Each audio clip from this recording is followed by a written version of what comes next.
Pomona Valley Hospital Medical Center presents a Medical Minute on breast cancer surgery with Dr. Lori Vanyo. The two main categories of surgery would be broad categories: take out the tumor, keep the breast, biopsy the lymph nodes, and just determine whether or not the tumor spread into the lymph nodes. If it has, it depends on the degree of spread into the lymph nodes determines whether or not we have to remove additional lymph nodes.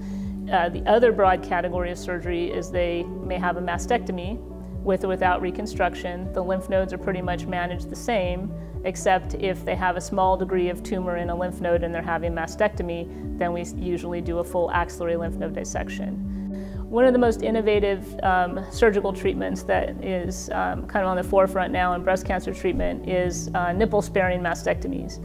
So they keep the outside appearance the same, and by the time they've had their reconstruction, it looks completely amazing, like as if nothing was really done. Another innovative treatment is where a patient can have a lumpectomy and partial breast radiation.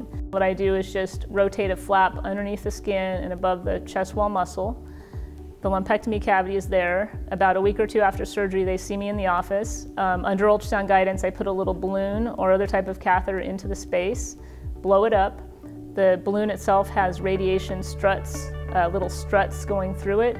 The radiation oncologist then is able to deliver radioactive seeds through the struts twice a day for 5 days, deflate the balloon and pull it out, and the radiation's done. And the patient's having less radiation exposure and a better cosmetic outcome.